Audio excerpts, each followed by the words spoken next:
ಹಾಕೋದು, ನೇರವಾಗಿ ಹಣ ಹಾಕೋದು. ಹೇಳಿ ಸರ್, ಏನೇನು ಅನುಮಾನ ಇದೆ ಕಾಂಗ್ರೆಸ್ನವರಿಗೆ? ನೋಡಿ, ಇಶ್ಯೂ ಯಾಕೆ ಬಂತಂದ್ರೆ ಇವರು ಚಪಕ್ ರಾಯ್ ಅವರು ಡ್ರೈವರ್ಗೆ ಜವಾಬ್ದಾರಿ ಕೊಟ್ಟರು. ಆಮೇಲೆ ಅನಿಲ್ ಮಿಶ್ರಾ ಅಂತ ಇನ್ನೊಬ್ಬ ಟ್ರಸ್ಟಿ ಅವರು 4 ಜನನ ಅವ್ರ ರಿಲೇಷನ್ಸ್ನ ಅಪಾಯಿಂಟ್ ಮಾಡ್ಕೊಂಡಿದ್ದಾರೆ ಆ ದುಡ್ಡು ಕೌಂಟ್ ಮಾಡೋದಕ್ಕೆ. ಅನಿಲ್ ಮಿಶ್ರಾ ಅವರು ಇವಾಗ ಆಚೆ ಹೋಗಿದ್ದಾರೆ. ಆ ಏಜೆಂಟ್ಗಳು ನಿಮ್ಗಳ ಕಡೆಯವರು ಅಂತ ಅವ್ರ ಅನುಮಾನ. ಸಂತೋಷ ಅದಕ್ಕೆ ನಾವು ಕೇಳ್ತಾ ಇರೋದು. ಅದಕ್ಕೆ ಬುಲ್ಡೋಜರ್ ಎಲ್ಲಿದೆ ಅಂತ ಈಗ ಮಾಡ್ಕೊಂಡಿದ್ದಾರೆ.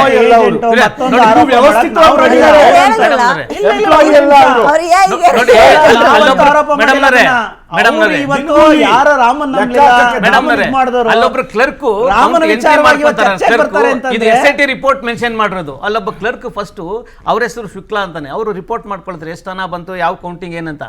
ಅವರು ಈ ತರ ಅನ್ಯಾಯ ಆಗ್ತಾ ಇದ್ದಾರೆ, ದೋಸ್ತಾ ಇದ್ದಾರೆ, ಈ ತರ ಕಳ್ಳರು ಸೇರ್ಕೊಂಡಿದ್ದಾರೆ ಗೊತ್ತಾಗಿ ಅವ್ರು ಯಾರಿಗೆ ಹೋಗಿ ರಿಪೋರ್ಟ್ ಮಾಡಿದ್ದಾರೆ, ಆ ಚೀಫ್ ಯಾರು ಚಂಪತ್ ರಾಯ್ಗೆ ಹೋಗಿ ರಿಪೋರ್ಟ್ ಮಾಡಿದ್ದಾರೆ. ಸರ್ ಹಿಂಗಿದೆ 4 ಜನ ಸೇರ್ಕೊಂಡು ಉಂಡಿದ್ದು ಕೌಂಟ್ ಮಾಡುವಾಗ ಈ ತರ ಮೋಸ ಮಾಡ್ತಾ ಇದ್ದಾರೆ, ನಾನು ಎಂಟ್ರಿ ಮಾಡ್ಕೊಳ್ಳೋದೊಂದು, ಅವ್ರು ಕೌಂಟ್ ಮಾಡೋದೊಂದು, ಇದನ್ನ ದಯವಿಟ್ಟು ನೀವು ಗಮನಿಸಿ ಅಂತ ಅವ್ರಿಗೆ ಎಂಟ್ರಿ ಮಾಡಿದ್ರೆ ವೆರಿ ನೆಕ್ಸ್ಟ್ ಡೇ ಅವ್ರ ಆ ಸೀಟಲ್ಲಿ ಇಲ್ಲ, ಅವ್ರ ಬದಲು ಬೇರೆಯವ್ರನ್ನ ತಂದು ಹಾಕಿದ್ದಾರೆ.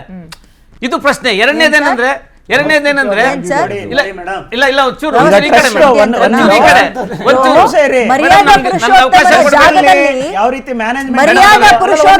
ಜಾಗದಲ್ಲಿ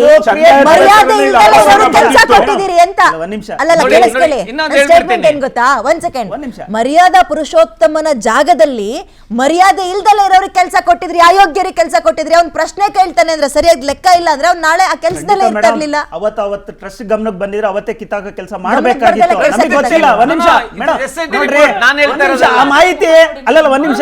ಈಗ ಬಿಜೆಪಿ ಅವರಾಗಿ ನಾವೇನು ನಿಂತ್ಕೊಂಡು ನೋಡ್ತಾ ಇರಲ್ಲ, ಅದಕ್ಕೆ ಕೆಲಸ ಮಾಡೋದು.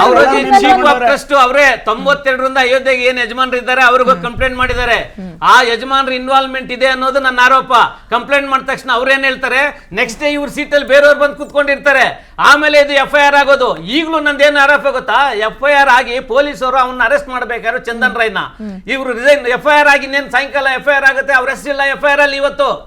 ಹೂ is chief of that organization, ಅವ್ರ ಹೆಸರಿಲ್ಲ ಇವತ್ತು, ಚಂದನ್ ರಾಯ್ ಹೆಸರಿಲ್ಲ FIR ಅಲ್ಲಿ. ಅವ್ರನ್ನ FIR ಮಾಡಿ ಇನ್ನೇನು ಅರೆಸ್ಟ್, ಬೇರೆಯವ್ರನ್ನ ಅರೆಸ್ಟ್ ಮಾಡ್ತಾರೆ, ಹಾಫ್ ಅನ್ ಅವರ್ ಮೊದಲೇ ರಿಸಿಗ್ನೇಷನ್ ಮಾಡ್ದಂಗೆ ಮಾಡಿ ಅವ್ರನ್ನ ಸೇಫ್ ಆಗಿ ಇಟ್ಕೊಂಡಿದ್ದಾರೆ.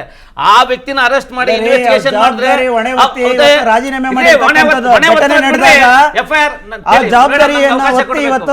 ಕೊಟ್ಟಿದ್ದಾರೆ.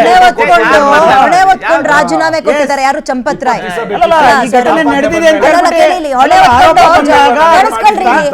ಹೊಣೆ ಹೊತ್ಕೊಂಡು ಜವಾಬ್ದಾರಿಯಿಂದ ಕೆಲ್ಸಕ್ಕೆ ರಾಜೀನಾಮೆ ಕೊಟ್ಟಿದ್ದಾರಲ್ವಾ. ಇದನ್ನ 10 ಜನ ಹೆಣ ಬಿತ್ತಲ್ಲ ಮಕ್ಕಳದು, ಲಕ್ಷಾಂತರ ಜನ ಎಕ್ಸಾಮ್ ಅನ್ನ ಬರೆದು ಇನ್ನೊಂದ್ಸಲ ರೀ ಎಕ್ಸಾಮ್ ಮಾಡಿದ್ರಲ್ಲ, ಆ ಪುಣ್ಯಾತ್ಮ ಯಾಕೆ ಹೊಣೆ ಹೊತ್ಕೊಂಡು ರಾಜೀನಾಮೆ ಕೊಡ್ಲಿಲ್ಲ? ನೀಟ್ ಎಕ್ಸಾಮ್ ಅಲ್ಲಿ ಯಾಕೆ ಹೊಣೆ ಹೊತ್ಕೊಳ್ಳಿಲ್ಲ? ನಿಂತ್ಕೊಂಡು ಇವತ್ತು ಯಾರು ಈ ಒಂದು ಪರೀಕ್ಷೆ ವಿಚಾರವಾಗಿ ಹೇಳೋದಾದ್ರೆ ಸರಿಯಾದ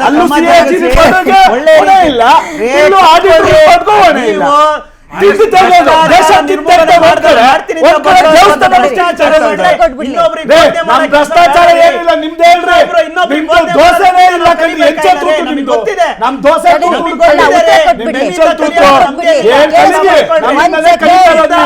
ಗ್ಯಾರಂಟಿ ಕಲಿತಾ ಇಲ್ಲ, ಹೆಂಗ್ ಅಡ್ಮಿನಿಸ್ಟ್ರೇಷನ್ ಮಾಡೋದು, ಸ್ಕೂಲು ಕಾಲೇಜು ಆಸ್ಪತ್ರೆ ಬಗ್ಗೆ ಪಕ್ಷಗಳು ನಾವು ಬಂದು ನಿಮ್ಗೆ ಕಲಿಸ್ಬೇಕಾಗಿತ್ತು, ನಾವು ಬಂದು ಗ್ಯಾರಂಟಿ ಕೊಡಿಸ್ಬೇಕಾಗಿತ್ತು ನಿಮ್ಗೆ. ಇವತ್ತು ಕಲೀರಿ, ನಾವು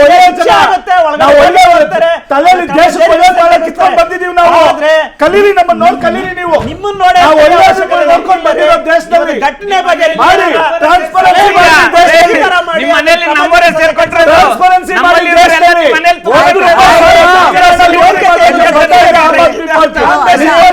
ದೇಶದಲ್ಲಿ. ನಿಮ್ಮ ಧ್ವನಿ, ನಿಮ್ಮ ವಿಚಾರಧಾರೆಗಳು ಸಿಂಪಲ್ ಸತೀಶ್ ನೀವೊಂದು ಹೋಮ್ ವರ್ಕ್ ಮಾಡ್ಕೊ ಬಂದಿರ್ತೀರಿ. ಇಷ್ಟು ಜನ ಅರ್ಚಾಡ್ಬಿಟ್ರೆ ವ್ಯರ್ಥ. ನಮ್ದಲ್ಲ ಮೇಡಮ್,